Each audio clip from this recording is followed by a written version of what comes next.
The hosts feel it would be a little unkind to present this podcast without just a word of friendly warning. We are about to unfold the story of Frankenstein, a man of science who sought to create a man after his own image without reckoning upon God. It is one of the strangest tales ever told. It deals with the two great mysteries of creation, life and death. I think it will thrill you. It may shock you. It might even horrify you. So if any of you feel that you do not care to subject your nerves to such a strain, now's your chance to. Well, we've warned you.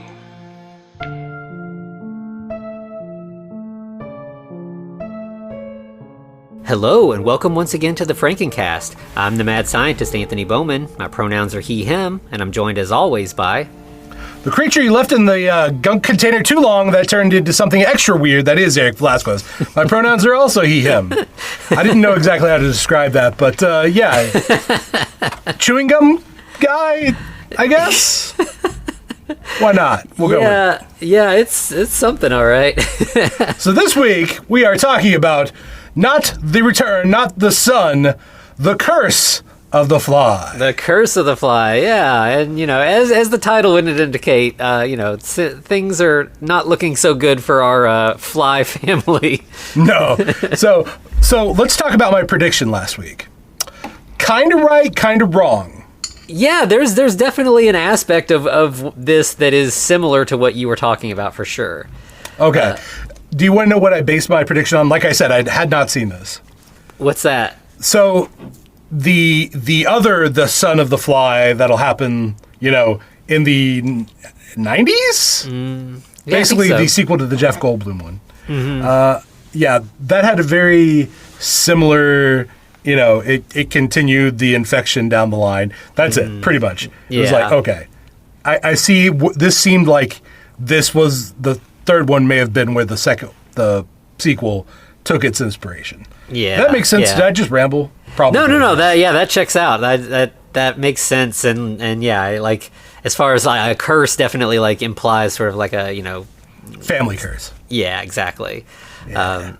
But we start out like it's real intense right away, and it's not what you expect. Like we have like this like a dark night, and we see like a window just explode in this building, and a woman jumps out in her underwear. This is so weird because she's smiling the whole time. Yeah. Like, I don't know of too many escapes that are just fun frolics in the woods. You know what I mean?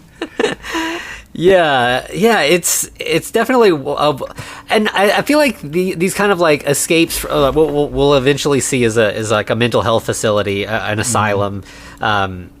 You see these a lot in like noir movies or whatever, but it's usually intense and scary but this woman is like excited. This is an adventure, like you said. Right. Not only that, she is distinctly not wearing clothes. She's only in her underwear. Yeah, and I mean, I guess I get the idea that maybe like she's only wearing like, a hospital gown there or something, and she thinks that this is going to make her look less obviously a patient that escaped from a mental institution. Yeah, but nights be cold. Yeah, and a woman running around in her underwear near a mental institution is gonna give the same signal anyway, so it's not really an effective diversion other than... As a matter of fact, it kind of does, and that's what kind of kicks off the movie, I guess. Mm-hmm. Yeah. But, so yeah, at this point, like we said, she's running through the forest. It's almost like a dream sequence. That's kind of where I thought we were going for, Mm-hmm. That... Is it weird that would have made more sense to me than what it became? Yeah. Okay, but we also get the credits, a distinct lack of Vincent Price. Mm-hmm. I don't feel that that's a good sign, Anthony. What about you? I mean, this movie would have taken place where the character would have been long dead of old age, but I feel like they could have massaged things. Yeah, it definitely, when you get to like the third and fourth movie in a series and you lose all your main actors, it usually indicates like this is now a cash grab and no longer actually any good. Although, I mean, this for them, it's not as bad as it could be. Like, it's not like a precipitous downfall, but yeah, I feel like if I had seen this in the theaters and saw like, oh, okay, Vincent Price isn't back, I'm getting a little nervous about how this is going to hold up. I feel like this would have been the first movie in a drive-through. That's the one that no one really cares about, right? Yeah, you're getting there a little late. You're probably not you're getting your concessions and doing all that. Exactly. Not really fully paying attention. Right. So not only that though, she's running through the forest. She runs through the main gate of the facility. Mm-hmm. She has a key because she locks it and throws it away. Right. You had a key. I feel like the front door would have been an easier option than somehow getting a brick and throwing it through a window. Yeah. It doesn't make a lot of sense. Yeah. But of course, once she gets outside the gate, she, she's running along the road. A man driving sees her and stops and calls out. Like, she's not even, you would think she'd be like trying to flag somebody down, hitchhike. No, she's trying to hide. He sees her and is like, hey, I can see you're in distress. Why don't you get in the car? I see you're not dressed. I've got a sweater. I'll cover you. Like, he's not. Just come on out. Yeah, like, this could be a bad situation for her where, the wrong guy is like, this vulnerable woman in very little clothes, this is my chance to do something nefarious, but no. In real life, this is a horror movie, right? This is not good. Yeah, but, so she does end up kind of like sheepishly coming out of the woods. He gives her a sweater. We learn his name is Martin Delambre. Now, so we've had some issues with the names in these movies. So it started with Delambre or Delambre. Mm-hmm. Then it went to Delambre. Mm-hmm. Now it's Delambre again. Yeah, they're definitely having trouble with these French words here. Yeah. One guy even says it, Delambre. It's like, that hurt me in my Spanish. I'm just saying. Yeah, that's definitely a Kentucky person, reading the Versailles, Kentucky. Good old Versailles. But yeah, so we get. By the way, he is our Delambre family member, Martin. We learned that this lady, we'll find out her name is Patricia. She's working for She says she was working for a female writer who was ill and taking care of her husband as well. And she just had to go out into the night in her bra and panties for some fresh air, I guess. Yeah, I'm not sure. Like this felt like a weird story. It didn't really make sense even in the moment. I don't know if it's like the only like reference I could think of was like the Nellie Bly thing, where like didn't she was the one who like snuck into mental institutions like to try to like write stories, to do like journalistic like investigations. Yeah. But that doesn't really check out with anything else in this. Like, it just seemed like she just couldn't come up with a lie fast enough. And Martin, I don't think he buys this, but I think he's just like, I'm into this girl. I kind of want to see where this is going to go, and I'm just going to right. Why look a naked woman in the mouth, right? Right. Yeah. Yeah.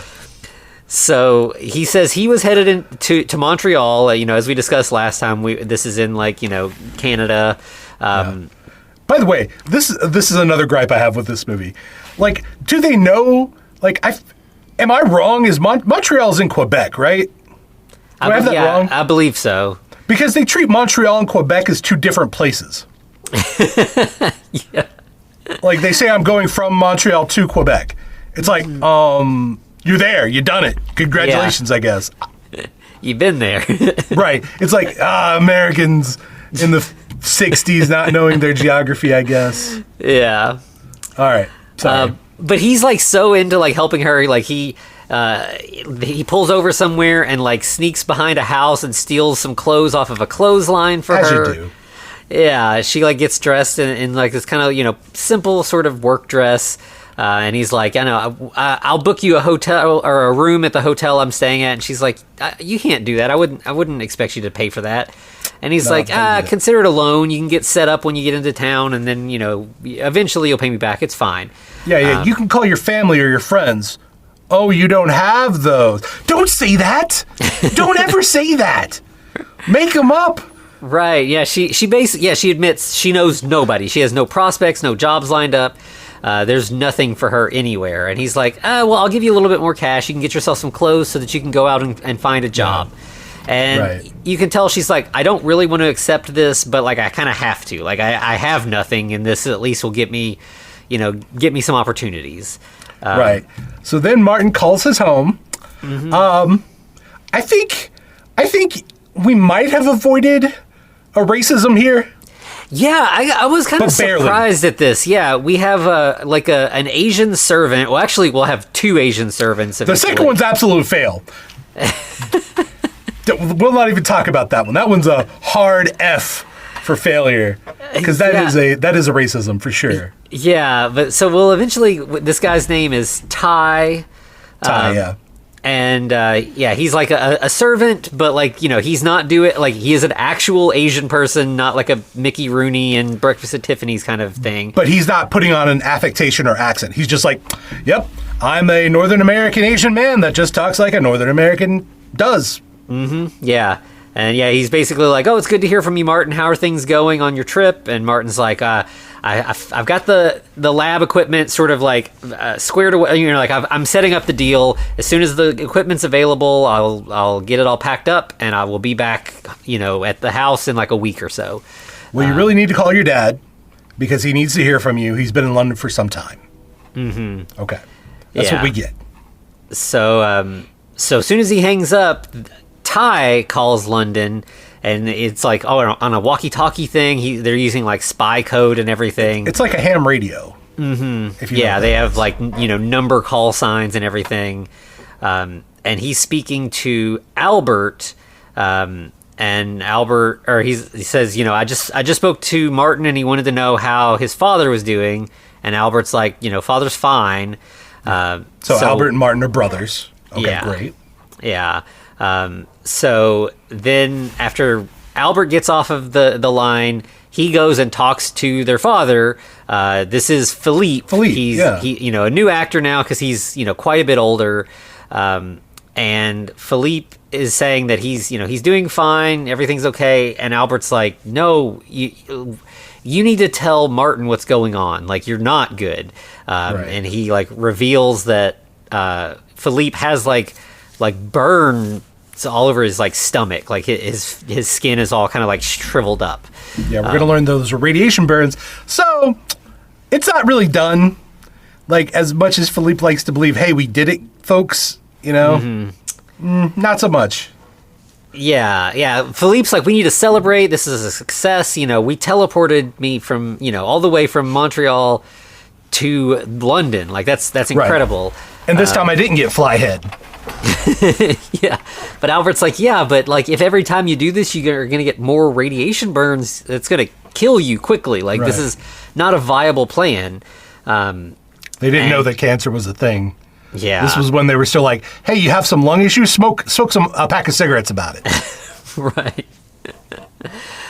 So we go from this sort of argument between father and son. We also learned that Albert wants a family. He wants to go out and be a person.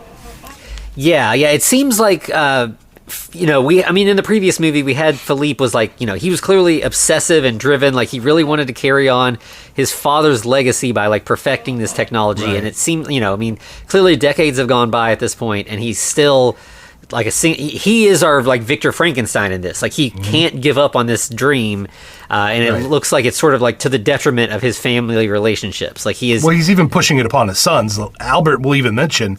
Yeah, it took 3 generations for us to get here, basically. So you want us to spend 3 more generations just finishing it? Yeah. Like, I think Albert, more so than Martin, Albert feels like he was created to be like a servant for his father to fully accomplish his dreams. Right. He's not really getting to live his own life, and he wants to change that. Exactly. So then we're going to cut back to Martin and Patricia on a date. So that moved really quick. Mm-hmm. And it seems like it's a contrast. Like, Albert really wants to have this, like, a relationship, a partner, a family of his own. And then we see Martin is kind of starting to get that. He's got this girl that seems into him. He's definitely into her. I really appreciate that you said starting. We'll get there later. We'll talk about that later. Yeah. So they're kind of like talking a little bit. This is it's very flirty, and then they're starting to talk about their work, but like she's like very cagey. She's like, I feel guilty that you gave me this money that I could start looking for a job of my own, and I've been here for a week or so, and I haven't really done anything. And I like how she says, but I blame you. It's your fault because you've been keeping me busy. Yeah, and he's like, well, I'd kind of like to keep keeping you busy. Like, what if we just got married? Jeez, talk about a meet cute. What a meet cute, by the way. Yeah. Like, oh, hey, I almost ran you down in the middle of the night in the woods. Yeah, that's healthy. How'd you meet? Well, she was running around naked in the woods. I chased her. But yeah, so this is where I think we hear her name is Pat for the first time, but like she immediately accepts the marriage proposal, which is maybe, to us seems like crazy, but back in this time period, it was a little more common for people to like, decide to want to get married this quickly. And that's why relationships lasted and were very healthy. Mm-hmm. Yeah. That's right. All right, this is where they agree, hey, we don't really know each other's pasts. Let's keep it that way. Let's not know about each other's history. It'll surely never come up, ever. Yeah, this almost seems like a healthy thing. Like, I know you had a life before me. I don't want to know, I don't need to know about your exes. We're just doing our thing now. But of course, when you're like a mysterious guy driving around in the woods and you're a woman who's clearly escaped from something, those pasts are likely to come back. So it's not quite the same as like, I don't want to hear about your body count or whatever, And boy, howdy, do they come back. Yeah. And in this case, the body count is a very different kind of body count. Exactly. Yeah, very much so. But we then cut to Madame Fournier, who is reporting that Patricia Stanley, that's a familiar name, has escaped from her facility after a nervous breakdown. I think this was a common assessment. Yeah, for sure. I don't know that it necessarily what all that meant, but I think they just use that as a catch-all. Yeah, there's some stuff in here that's like, it's hard to even say if it's problematic because it's unclear. They're kind of glossing over a lot of the specifics, but like, basically, Madame Fournier's like, Patricia was this, piano prodigy. She was brilliant. She was destined for greatness. And then, like, in a short period of time, both her father and mother died. And when her mother died, it was like right before she was about to do like a big she was doing like the Carnegie Hall kind of performance or whatever. And she just had a breakdown instead and never got to perform. Well, right before she went on, she basically regressed to her infancy, effectively. This is what Fournier says. Yeah, so it's unclear. It sounds like maybe she does need some mental health help, but we don't get enough with Madame Fournier to know if like she has good intentions. She's played as kind of like a bitchy character. Like she doesn't seem pleasant, but that doesn't necessarily mean she's villainous. It's kind of hard to read. I would say from what we're going to learn, it's safe to say she's not villainous. She's just overprotective of her patients. Yeah. Which I don't know that that's healthy either, but this is the 60s. Mental health really wasn't that much of a thing. Yeah. It's tricky. But so then back at the hotel, Martin has like some sort of like spell, like something happens, like he's kind of like in some sort of physical pain. And he had like they're at the restaurant and he tells Pat to drive him home, back to the hotel. And like as soon as they get there, he just kind of like runs to his, they have their own separate rooms, of course. So he goes to his and like slams the door. And like a little later, she knocks to check on him. And like he doesn't even. Yeah. We get to see that he's all sweaty and lumpy and nasty. Yeah, he's got like scales almost. Like his skin looks bad. With what we know, like the obvious thing is like, okay, the fly curse is upon him or something. Yeah. This is going to be our fly, right? That makes sense. Yeah. And he doesn't respond at all. So she just like walks away. But then like a little later, she's like, I've given him enough time. If he's not going to answer, I need to make sure he's okay. So she bribes like a hotel porter. Who like lets her in, and as soon Well, as no, they he knocks on the door because initially he's like, nah, I'm not going to do that. That's unethical. And she's like, here's a 20, my man. And he's like, I got you. Bop, bop, bop. Mr. Delambre, what's up? Yeah, and at this point, Martin just pops out, and he's like, "Oh, hey," and she's like, "I knocked earlier, and you didn't answer. What's up?" And he's like, "Oh, I must have fallen asleep. I've just, wasn't feeling well, but I'm feeling much better now. I must have fainted, but everything's fine." Cut over to needle and in and vial of some fluid. Yeah, and so then we see. A little later, Martin arrives at the family home where he had called and talked to Ty earlier, and he's like, "I want you all to meet my new wife, Mrs. Delambre." Ty's like, "Hello, Mrs. Delambre," and he kind of eyeballs Martin. He's like, "For real? What are you doing?" Yeah. And so then we go back to the hotel where a police officer is like, still searching for the missing, Patricia Stanley. And the hotel manager gets out like the guest book, and he's like, "Oh yeah, she signed the book," which is like the stupidest thing. Why did you sign the book? Come on. Right. With your actual name. Yeah, and he's like, "Well, she didn't list a forwarding address, so I don't know where she's gone now." And he's like, She was with Martin Delambre. Yeah, this other name here, they were together, and he did put a forwarding address. So yeah, I guess go check this guy out. He probably could tell you where she is.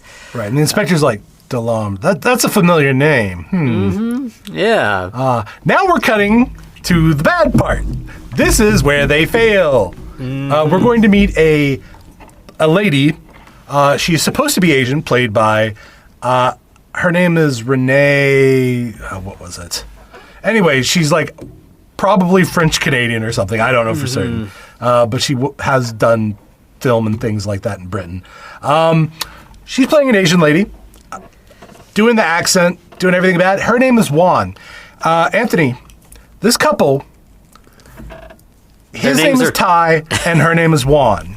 Yeah, it's so stupid. Okay, I'm just making sure you picked up on that one too. Yeah, because at first I was like, Juan is, that's like a Mexican name. That's a Spanish name. Like that. Well, it's not Juan. It is Juan. And these are actual names. I'll give them that. But the fact that they chose Ty and Juan. Yeah, it seems like an intentional thing for sure. Like, I did do research because I was like, this seems real bad, man. Every bit of this seems bad. But it turns out Ty is a gender-neutral name. Juan is a female-specific name. Okay. So yeah, I wasn't. I like there.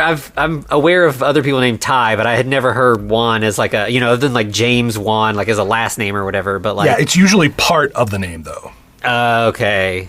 Yeah. That makes sense. But yeah, this she's got like a kind of a bad wig, like straight black hair. Like it's it's not like as like to not like the Mickey Rooney thing in Breakfast at Tiffany's is just such a benchmark for like really it's bad Asian stereotype. Yeah, it's not played for comedy, which is so it doesn't feel like it's like mocking, but it still is like yellow face basically. So it's not great. Like I feel like they literally taped this woman's eyes like further apart than they needed to be. It's like just hire an Asian lady. That's all you had to do. Yeah, or just don't make her Asian. If you can't find an Asian actress, like she could have just been a Canadian servant girl. Like she doesn't have to be Asian. But that choice is just unfortunate. So Juan, of course, being like the female servant, it's her responsibility to kind of like get Pat settled in her room, and like she's going to be like the maid. You often have like the female servant taking care of like dressing and all that. She's also just kind of weird. She's not a very like Ty is very like talkative and friendly and sort of like he's sociable. Yeah, he's a character, an actual character. Yeah, not a caricature, right? Yeah, like she's almost like kind of robotic. Like it's like she doesn't. Maybe this actress is just like, I don't know how to play Asian, so I'm just gonna be as low key as possible and just like hope that works. Maybe, hopefully. So then while Pat is getting settled, Martin goes and gets on the ham radio and calls Albert and gets to also speak to his father. Philippe is like, I have to get back to Canada right away. I could be in big trouble. Like, the authorities know I don't have my passport. Yeah. So they're, I don't have all my papers in order because I obviously didn't take the normal route to, I didn't go through customs. So I got to get back. But hear me out. You're going to do some teleporting, right? Why wouldn't you ask for duplicates of everything just for this situation? Yeah, it's, if you can teleport yourself to London, you can probably make a fake passport. Or just get a duplicate passport. I'm sure you can do that. Yeah. And, there's no reason that authorities should... I mean, I guess we do eventually find out why the authorities... But, it seems like a really kind of silly reason for this to kind of, be going the direction that it's going. Yeah. But... they'll have their kind of conversation or whatever, and then we see that Pat is in her room, very lonely. She's just kind of laying around. She's bored because Martin is focused on, rebuilding the equipment so that he can get his father teleported home. Right. She's about to fall asleep alone, and then the lights start kind of flickering throughout the house, and she's like, "What is that about?" So she rushes into the lab to see what's going on. And meanwhile, Martin is again talking to his dad on the radio and is like, all right, I'm about done. I'm almost ready. Teleportation is imminent. But then, Philippe hears Pat come into the room. Yeah, he's like, wait, you have somebody else in the room? What's going on? And Martin just kind of hangs up, doesn't respond to that. He's like, we'll deal with that problem later. But so the new teleporter is not a stand-up model. It is a lay-down model. I feel like the lay-down model would be more problems than the stand-up, but I don't know my teleporting science, so somebody out there fact-check me, please. Yeah. I'm not sure what the idea here is, but... But yeah, Philippe, does reintegrate in Canada. He seems okay. A little weak. They have to give him oxygen and take his pulse and make sure. He's old, obviously. This is going to be harder on your body at this age. This man has to be riddled with cancer at this point. Absolutely nothing. 50% of him. But they check his chest. He's got more radiation burns on his chest now. Mm-hmm. Yeah. Philippe is but the process is a success. The burns, who cares? That's fine. I look at what I did. It's a miracle that I was able to go all the way to London and then come all the way back. Radiation burns, that's nothing. Yeah. Who cares if that's going to cause issues later? That's fine. Science now, damn it. Yeah. And Martin is a little skeptical, and then Philippe's like, wait, I have questions for you. I heard a woman's voice earlier. What's that about? And Martin's like, oh yeah, I got married. And he's like, no, you send can't. Her back. Yeah, you can't get married. And he's like, yeah, I can get married if I want to get married. Philippe's like, don't do this to her. If you care about this woman, let her go. You can't hurt her this way. And so it's clear there's some Delambre family. It makes sense. Yeah, this is the curse. He's definitely don't get her mixed up in our bullshit, basically. Yeah. But also Albert has also met a girl. So Philippe's dealing with this on two fronts. Mm-hmm. It's his sons want to, be their own people. It's weird. Yeah. And, Martin's like, I want a life of my own, just like Albert does. We deserve that. And, Philippe's like, but what about her parents, her friends? People are going to be looking for her. No, it's cool. They're dead. They're all gone. She has no family and friends. The perfect, anyway, I don't want to say victim, but basically. Martin says no one will miss her. He outright says that. Yeah. And I guess this is when Philippe's like, oh, okay, cool. We're great. Yeah, it's fine, I guess. Meanwhile, we go back to the cop who was, at the hotel. He's now talking to Madame Fournier again and is like, all right, so I found out that she is with Martin Delambre, and I know some stuff about this family. So let me tell you the story of The Fly. He basically gives a quick summary of the previous two movies. So if this is your first Fly movie, he doesn't give her that yet. He says former Inspector Sheriff will tell her, but there was a situation with a fly. Is what he kind of alludes to. Yeah. And she's like, I don't really care about Martin. I just want to find Patricia and make sure she's okay.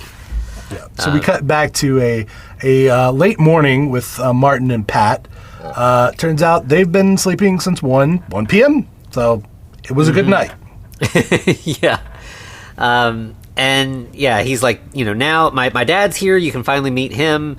And she's like, great. I've wanted to meet people in your family. So he takes her to the living room where they all meet. And Philippe, before he seemed very skeptical, but now he is super happy. He's very kind to Pat. And she also notices that they have this like beautiful piano. They're kind of like in like a sunroom, or it's like this kind of gardeny room, but that's indoors. And she sits down and starts playing the piano, and that kind of seems to make Philippe a little uncomfortable. Like he's looks anxious. Well, him and Juan is like, oh shit. She just walks out of the room immediately. Yeah. She runs out and goes like somewhere else on the property, and there's these 3 locked doors. It almost looks like a horse stable sort of thing, but the doors are like not the like split doors like you see in a stable. They're almost like dungeony doors. Yeah, and almost like cells. Mm-hmm. So she speaks through one of the doors to someone that she calls Judith, who we can kind of hear crying behind the door. Right. And she like has like a food tray that she's gonna give to Judith, and it has like the prison thing where you can like raise up a few like inches at the bottom of the door. Right. But then we see Judith reach her hand through and hold Juan's. Mm-hmm. And the hand is like horribly gnarled. Something's right. There's wrong a normal hand that grabs her, but then she grabs her with her melty hand. Yeah. So something bad. Obviously, this is the curse. Something's going on with this family. Yeah. Something happened with the melty hand that cuts into Juan, and Juan's like, very calmly, well, now I'm gonna have to wash that blood off. Mm-hmm. Yeah. Almost like she's used to this. Yeah. So then we go back to the cop and Madame Fournier are outside of the house. They're ringing the bell. They want to speak to Patricia.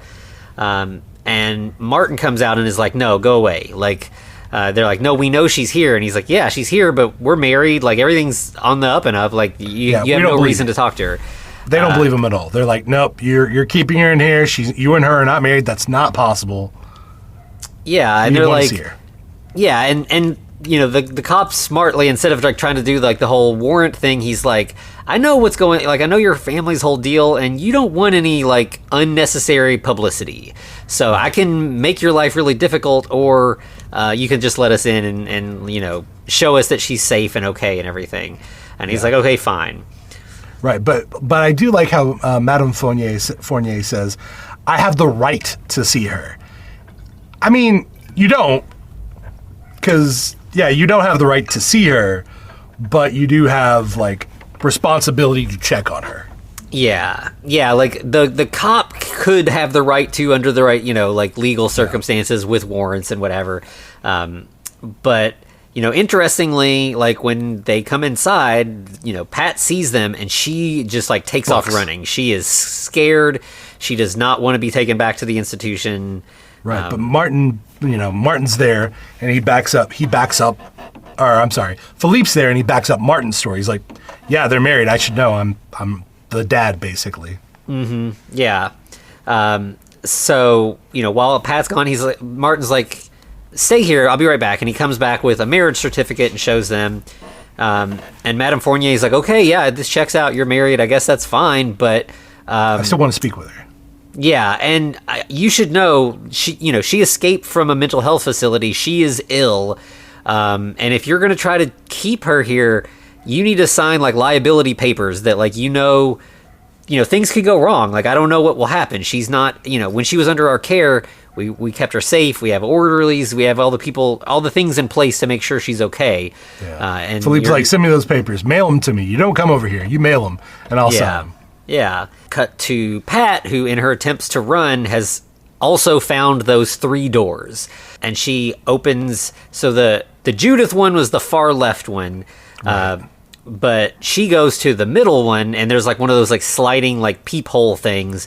She opens that and looks inside, and we see that there's a monstrous looking person inside there. His face is, it's a guy with half his face melted. Yeah. which obviously scares her. She screams and runs away, and is like stopped by Juan, who is like tries to calm her down. And then Martin hears all this and he runs to her. So now he's comforting her, and she's like, "I saw this this horrible monster through the door." And he's like, "Oh yeah, I was going to tell you when the time was right. We're scientists. We do experiments. There are animals in those pens, and that's animals an that animal. look like people. Yeah, just an animal, nothing more." And she's like, "Oh, okay. So let's agree to not talk about it." Yeah, he's like, I hadn't mentioned it because we said we weren't going to talk about our backstories. Remember, that was the whole deal. And she's like, "Well, now you've some of my backstory too, and I want to tell you the rest of it. Like, I want to be honest with you about everything that's going on." He's like, "Okay, let's go have a drink. We can talk about it then." Yeah, I can show you the rest of the grounds of the estate. And like, I think Philippe comes in and also kind of confirms the story that these are animals they're experimenting on. So she's like, "Okay, I believe you." She goes to her room to rest or whatever, and Martin has another of those attacks or whatever. Right. But Dad's quick. He gets the needle, he gets the vial, he's on it. He just injects him right away.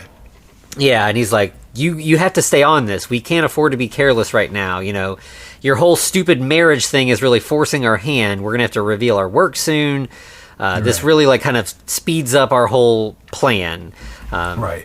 I'm pretty sure that Albert's just he wants another relationship like you have or had as well, and I'm pretty sure he told the authorities on me.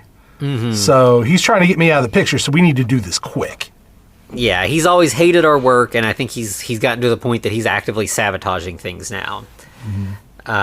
Meanwhile, we have the cop calls the old inspector from the old case, who obviously is another.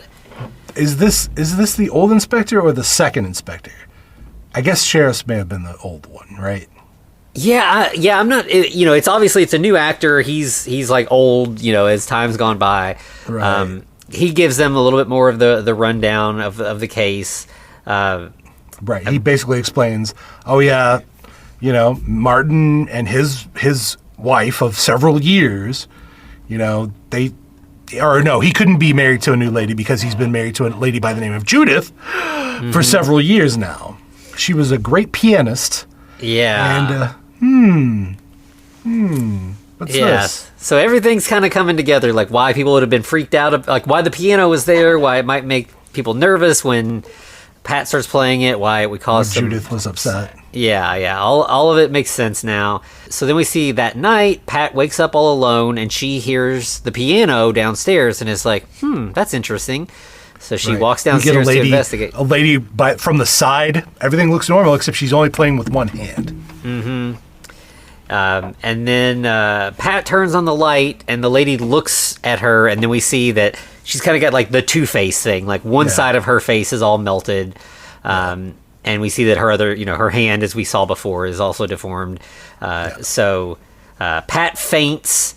And, Juan comes rushing in and is like, "Judith, you need to go back to your room. You're not supposed to be out."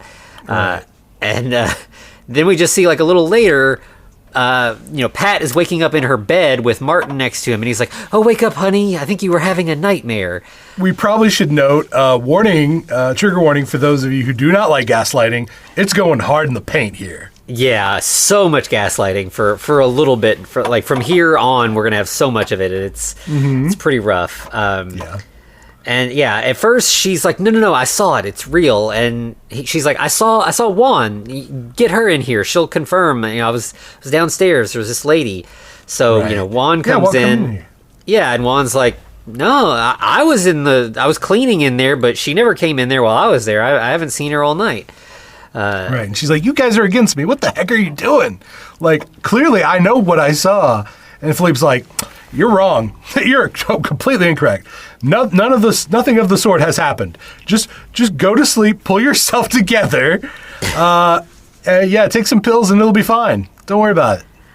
And I feel like this is such a common trope from around this time period. Like, movies where like people escape from mental health facilities or are put in them or whatever, and are then gaslit around that, so that they start questioning, like, maybe I am crazy. Like, if I think this happened and everyone's telling me it didn't. Is it Dementia 13, the one that's like a classic one where like it's a whole, they're trying to trick this woman into going insane so they can get her inheritance and everything. Like, I don't know why this was just like a fascination of ours at the time. But there was that, and I want to say the Yellow Wallpaper was also a big one like that, right? Yeah. But yeah, so it's fucked up. Like, it's fucked up to gaslight anybody, but when you know you're talking to somebody who has had some mental health stuff, like, I think it's easier to do, which makes it that much worse. You know, that like you're really manipulating somebody who is easily manipulated. So, or in a position to be easily manipulated. Yeah, exactly. So then we have like, later on that evening, like, Philippe is talking to Juan, and he's like, "This is all your fault. You let her out. You scared Patricia, and now again, this is more stuff where we're having to speed up our whole process here because we're getting too many suspicious eyes on what we're up to." Right, but thank you for the gaslighting. We really do appreciate that part. Yeah. And Martin is like, "I am starting to worry, like, are we going to break her brain, like, telling her all this stuff?" And Philippe's like, once we get our this project done, we can help her. Like, we're scientists. We'll save her. It'll be everything will be fine. So, tell you what, since we're having to speed everything up, let's just go ahead and get rid of Samuels and Dill. Maybe even Judith, but that's up to you. You married her, so... Yeah, as soon as everything's done, we're going to have to destroy all the evidence, so, like, we might as well clear that stuff out. Just, that's stuff we don't need around anymore. And, but now that you've remarried, do you really want Judith around? It seems like she's kind of in your way. So then we see them dragging... Boy, this is a healthy way to deal with relationships, right? Just lock that SO away. Yeah, it's awful. Yeah. So yeah, that we see them dragging one of the like tied up experiments inside. Meanwhile, I think this is where we have the two cops talking to each other, and we really get all the specifics of the last two movies. Yeah, Sheris and Inspector Ronier. Sheris is apparently blind, but he also knows exactly where the photos are in the photo album. Yeah, I'm not sure why they made him blind. Like, I don't know what the purpose of that was, other than like he's old, he's breaking down, but. Or we could have just had him be old like he is, Yeah. But we get the whole discussion of, Philippe's father was a fly. We get some weird things where it sounds like Philippe turned him back into a human, but it was Philippe who turned back into a human. And also we get the Philippe fly where they try to say, no, this is Andre Delambre. Yeah, I don't know if there was just stuff with like they had rights to certain things to use. I'm going to say they forgot about it. Yeah, it could be that too. Yeah. But so we find out that because of all of this process, this is the curse that they're like. There's some bits of fly DNA they still have, which makes them prone to like sunlight hurts them, and they can like rapidly age. So they have to take special injections to prevent that. And then we see back at the house, Martin is bringing the second experiment in there into the lab, and we find that the first one has escaped. So we get like a fist fight. It seems again the first movie is sort of just like a straight sci-fi thing. The second one is kind of like a crime story. This one seems like it's sort of more like horror, but there's like some like action sequences in it. So they're again kind of like shifting the genres a little bit. Right. But yeah, we have this full sort of action fight sequence here with the... We get a melty skin fight! Anyway, I don't know. Yeah. And then Philippe rushes in and just wails on the this... guy. Yeah, just... saves his son, but almost like beats this creature to death in the process. Right. He's like, now we got to teleport his body to Albert. Yep. Go ahead and get, what was it, Dill? Was Dill the other guy, or was this Dill? I'm not sure which. Yeah, it's Dill and Samuels, but I don't remember which was which. Well, it won't matter here in a moment because they will literally be the same thing. Mm-hmm. spoiler alert, we knew where this was going. It's fine. Yeah. So Martin calls Albert in London and says like, okay, we're doing the experiment. We're almost ready to do this next teleportation. Get ready to reintegrate. Yeah. Meanwhile, we see Juan just like being really fucking creepy. She like sneaks into Pat's room in the middle of the night and puts a framed photo of Judith on her nightstand. Like at this point, Juan is fucking with Pat. He's fucking with Patricia. He's like, I'm going to preemptively gaslight you. Yeah, it's almost like she's like doing like the Fritz, like she is intentionally tormenting Pat for no reason. Like this does not benefit them in any way. It does not serve their ends. She's just fucking with her for no reason. Like the movie Gaslight, or like you were saying, Dimension 13, she's literally just messing with her to drive her crazy. Mm-hmm. Yeah. Yeah. And yeah, sure enough, Pat does wake up in the middle of the night, sees the photo. But she's obviously in an intoxicated state. Mm-hmm. And then she like picks up the picture to look at it and sees that it's signed like to Martin, love Judith. And I think she didn't kind of just she like fall asleep and like just drop it and it like breaks on the floor. It or slips something. out of her hand. Yeah. Then we have Martin again calling Albert, and he's like, all right, we're ready. We're sending it over. Go ahead and reintegrate. And then it's almost like Albert's ignoring him intentionally. He's like, I'm not trying to hear this. Yeah. Yeah, he says, like, whatever comes through, you just need to dispose of it. And, he's like, it'll probably be like one big dead mass of cells, but, we're scientists, and sometimes we have to do things that are kind of unpleasant. And then like murder. Yeah. Then Juan comes in and says, Martin, like the inspector's called. He wants to speak with you. You and Philippe. Yeah. So then we see that in London, Albert does reintegrate. It seemed like he might have just tried to avoid this altogether, but he does do it. And as you said, it's the two already like kind of monstrous creations now merged together into one real. Can we call this one Samuel Dill? Yeah, this is kind of the Monstro Elisa Sue from The Substance. Yeah, very much so. Just very. But merged Albert together. knows how to deal with it. He grabs an axe. No. Yeah. So. But clearly he's mentally disturbed at this point. Like this is he's done mentally. Yeah. So we have back in Montreal, Philippe is talking to the inspector on the phone and says, yeah, we'll come down to the station. We'll give you a statement or whatever you need. Martin, meanwhile, goes to wake up Pat, and she's looking around on the floor. She's like, there was a picture. There was a photo. And Martin's like, what do you mean? Must be you had another dream. Here's a pill. Take this. Yeah, and Pat's like, no, I saw it. It looked like the woman that was playing piano, and it was signed. It said her name was Judith.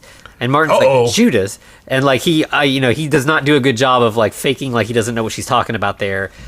And he's like, okay, yeah, you got me. There was a Judith, but she's been gone a long time, and there are no photos of her in the house. So I don't know where this is coming from.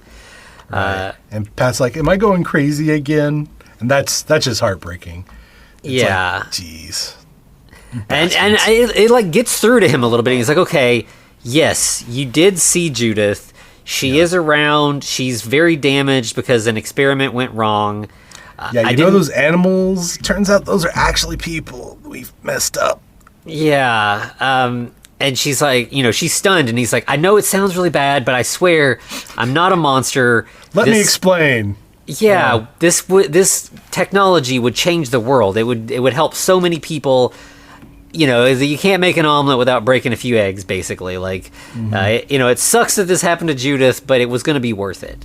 But like midway through this, Pat just falls asleep. He gave her the pill. She's drugged. So then we've got like a little later, Philippe and Martin are at the police station, and they're like, yeah, I was married to Judith, but she ran away years ago. What about Samuel and Dills is what the inspector asks. What about them? Yeah, they just they quit. They were lab assistants. I guess they got bored. They just left. And that's weird. We haven't found them. We haven't found them after all the searching. Yeah, well, and Philippe's like, come by if you want to search the house. If you think you can look around, see if you see them. They're not here. Meanwhile, like back at the house, it's starting to storm, which wakes Pat up, and she gets out of bed. And when she does, she steps on a little shard of glass. Yeah, she knows this is real. Mm-hmm. Yeah, that was something that actually happened. Yeah, this is from the frame photo, of course. So, like, yeah, it confirms her suspicions that Martin's been lying to her. Right. And Juan actually sees this somehow, and she's like, uh-oh. She runs down to the cells and is like, Judith, go kill Pat. Mm-hmm. And Judith is like, tell you what, first I'm going to try to kill you. Let's see what happens. Yeah, she strangles Juan, like throws her in the cell and locks the door behind her. Yeah, she doesn't kill her, but she knocks her out, I'm guessing. Yeah. So then we have Pat wandering around the house. Judith bursts in and scares her. This is a horror movie. She checks to the front door, closes it, then goes one more time, and yeah, Judith is there. Ah! Mm-hmm. Yeah, classic jump scare stuff here. And we get there's a chase. They're all running through the house. Run into the lab. Yeah, and then we see Ty, who we haven't seen in a while. And he's trying to fix the machine. Yeah, and he's got this giant wrench that he hits Judith with, seeming to kill her. And then like goes and frees Juan from the cell. And he's like, we gotta get away. I killed somebody. Juan is kind of like an evil, like she's a Lady Macbeth almost. She's like, nah, here's what we do. We're gonna send Judith to Albert. Yeah, the Delambres will cover for us. Like we take care of them, they'll take care of us. Care of us, yeah. Then we see Philippe and Martin arrive home, and they Patricia find tries to escape. Yeah, she's out near the gate, but like passed out, and so they're like, "Huh, that's weird." Well, no, she's awake. Philippe just kind of runs up, grabs her, and sprays her in the face with, I guess, chloroform. Oh, okay. He spritzes her. So they drag her back inside, and Ty and Juan say, "Judith has escaped. We don't know where she went." And they're like, "Oh no, everything's getting kind of out of control. We got to escape to London before the heat comes down on us." Tell you what, call your brother Albert, send me first, when we make sure I'm there and out of any danger whatsoever, you fuckers. Then we'll bring you, or her and you. Mm-hmm. And it'll be great. She'll want this for you. If she loves you, she'll want you to be safe and everyone out of the way. Yeah, and Martin's like, maybe we should just set her free. And Philippe's like, no, she knows too much. She's in too deep. Yeah. And so Philippe is talking to Albert, and he's like, "You got to teleport us now." And Albert's like, "No, I'm done. I quit." Yeah. Don't you come over? Don't you send Dad over? We're done. Yeah. And Martin is like begging, like, "We are going to teleport. If you don't reintegrate us, we're gonna die. Like, this is our only chance." Albert's clearly trying to tell him, "Wait, slow down. Let me talk." Mm-hmm. And then Martin's like, "Nope, we're done. Beep." There goes Dad. He's on his way. Then we see that the reason that Albert was like, "Don't do this," is he has already smashed up the lab. There is no way to reintegrate Philippe. No. The lab is gone. So as soon as they send him over, Albert just breaks down into tears. Mm-hmm. I feel so bad for Albert and Patricia and Judith and basically everyone else except for the main two Delambres. Yeah. So Albert doesn't even like say anything. He just like walks away. Like he just leaves. Like what can he do? Dad's basically out in the ether, getting into someone else's mouth. Mm-hmm. Yeah. So then we see like a bunch of police glossing over that. Anyway, yes. Yeah. The police arrive. Yeah, they just kind of surround the Delambre compound. By the way, the inspector comes in, sees another car go out, does nothing about it. Doesn't detain him, nothing. Yeah. And the whole time, Martin is just begging on the radio, like, "Albert, please help us, please." And then Patricia wakes up. She is in the teleport chamber, and she starts, like, panicking. Like, she doesn't know what's happening. And Martin, like, he has one of his attacks at the same time. So just, like, everything is kind of coming to a head. Nothing's going the way it should. Pat climbs out, and Martin like drags her towards the back door. She's still kind of out of it from being injected earlier, and she's fighting him. She's like, "What are you doing?" And he's just like, "Get away! You gotta run while you can." So the police are swarming into the house, searching, and Pat is crying, and like it's just kind of like it's chaos. Yeah, Martin's like, "Help me! We can get away! Like, help me into the car. We can all escape." She does not. He has the fit, and she basically pushes him into the driver's/bench seat of the car and runs inside. Then we get Inspector Ranier calling and saying, "Hey, there was a Chinese couple that has just left. Can you find them for me?" Yeah, he does the APB thing basically, and then we see Pat. She's like on the phone, just trying to call. I'm not sure who she's trying to call for help. Operator. She's just, give me anybody, somebody. Yeah, that she does that thing. But the police kind of like, they're just like, it's over. Just take us to Martin. And so she leads them to the car, and Martin has gone past the scaly point. He has just fully decayed, like, the rapid aging thing. He's just a skeleton. Wait, this is a curse of the fly, and we have no fly? Yeah. No fly. What? No fly. Yeah. And so the cops are like, all right, come inside. Like, you don't need to see this. Yeah. This is the end, or it's all over now, right? Or is this the end, is what it says. Like, yeah. Well, Ranier says it's all over now, but and it's like, is this the end? It appears on screen. Yeah. Yes, it is, actually. Thank you. Yeah. Yeah, this is the final in the original story. So, this is the trilogy concluded with, no fly. I mean, I don't know why. Like, they could have easily made the curse be that they slowly turn into flies instead of just slowly turn into skeletons. It would have been nothing for that to be the case. Well, you see, this movie clearly did not have a budget because they did not really trust that it would make any money. Yeah. Yeah, they were probably like, we have a skeleton that we have left over from another movie. We can just throw it in the back seat. That'll work, right? Like, I don't want to try to make another fly mask, and we can't reuse the same mask. Yeah. Weird. So definitely the lowest budget and weakest link of the series, but I do appreciate that there is kind of an arc to this whole series. It's really like, if you look at the whole thing as like a trilogy, it really is sort of like the story of Philippe, child Philippe in the first movie, and like, young adult Philippe in the middle, and then like old Philippe, like, he's sort of born into mad science and carries it through his whole life. Yeah. It's actually, it's pretty cool. Like, you don't usually get this kind of thing. Like, like, I guess with like the Hammer Frankenstein series, we have, Peter Cushing, Victor Frankenstein the whole way through. But he was always a little shit, right? And he was always a little different. Like, they couldn't even, with the same actor playing the same character, keep like a really cohesive narrative arc. Whereas this, it does. It feels like, because it's like 3 distinct times, we have different actors playing him, but it still feels like a logical development of what this character would do as he just becomes like a monomaniac obsessed with this one thing that he has to do to justify his father's death. Yeah. Not only does he carry on his father's legacy, he pushes his father's legacy onto his kids. Destroying them with that. So it is a very interesting, like, innocent, like, turn from innocent to protagonist to antagonist of the whole series. Effectively.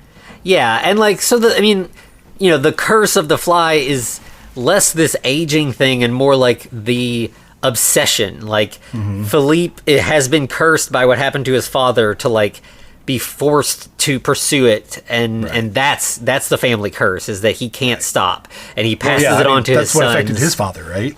His obsession. Yeah.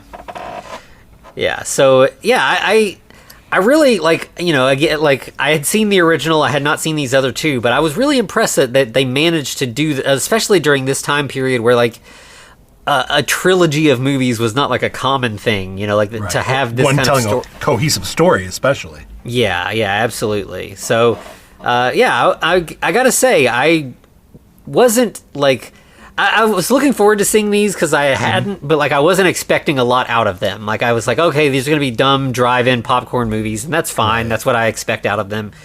But they were better than I was expecting, which was a nice surprise. Absolutely.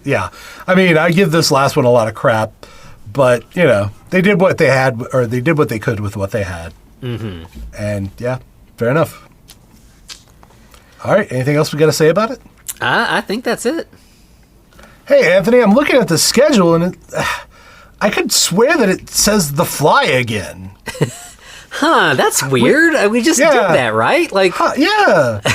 Is there maybe a remake? Dun dun dun dun dun. 1986. Yeah. So, as I'm sure you expected, especially because when we were talking about the Fly, when we were in the Substance episode, we were mainly talking about the Cronenberg Fly. Mm-hmm. So, of course, this original trilogy is building to us finally getting to this classic of Cronenbergian body horror starring Jeff Goldblum, like just a classic that I have not seen in so long, and I'm super excited to revisit it. So, next week. It is, The Fly. Sorry about that. But I was going to say that it's very interesting that in the 80s, we had so many remakes that actually were better than the originals, and they replaced them effectively. Yeah, I mean, this is around the same time that like John Carpenter did The Thing. Yeah, although, The Blob. Yeah, The Blob. And I know the John Carpenter The Thing wasn't really appreciated in its time, but I mean, like at this point now, I think everybody acknowledges that is like a masterpiece. Like it is possibly John Carpenter's best film. Like it's so good, and it's certainly. I would almost argue that it's one of the best films in cinema. Yeah, it's a marvel of special effects and storytelling and like paranoia. Like it just does everything so well, and is certainly much more interesting than the its 50s, or I think it's from the 50s, the original. Thing from Another World. Yeah. So it's interesting, like, we think of, now we're like, remakes, it's this thing that happens all the time now and they always suck. But remakes have been a thing for a long time. They didn't have to suck. And like now they're just kind of like lazy instead of like, well, the people who remade those films love the originals. Mm-hmm. The people who remake them now just want money. Yeah, that's it. Yeah. Or, another one like Little Shop of Horrors. That's one of my the original of that it's fine. It's just a little Corman kind of forgettable movie or whatever. It's okay. But the crazy with a great actor. Yeah. But the crazy musical version, like with Frank Oz doing all these wacky puppets and stuff, like I mean, just again a masterpiece, just brilliant. Mm-hmm. So yeah, I'm glad that we're going to kind of get to dip our toes into that world of these brilliant 80s remakes. Right. So that'll be fun next week, as they would say. Yeah. All right. Yep. So 80s remake, at least this one. Maybe others in the future. Who knows? Yeah. All right. Anything else we got to say about it, Anthony? I think that's it. All right. Where can they find us? Yeah, so you can find us on all the socials at The Frankencast. You can email us at thefrankencast@gmail.com. We're also over on YouTube. And, of course, we're at patreon.com/thefrankencast, where we're always up to new things. We're continuing our Monsters series that's been going on for a while. But, we're getting ready to start doing Creature Commandos, the TV series that just started. Like, we've got all kinds of fun stuff over there. So, new and old, all kinds of odds and ends. We'd love to have you over there if you're interested in checking those things out. Absolutely. A lot of fun. All right. Well, anything else we got to say about it? I think that's it. All right. Well, thank you once again. And to be continued. Looks like you survived another episode. The Frankencast is a production of FCR Media. It's hosted by Anthony Bowman and Eric Velasquez. Follow us on Twitter at The Frankencast, or send us a letter at thefrankencast@gmail.com. Our cover art is by Amanda Keller. You can find her at Keller Illustrations on Instagram. Our theme music is by Vivek Abhishek. Thanks for listening.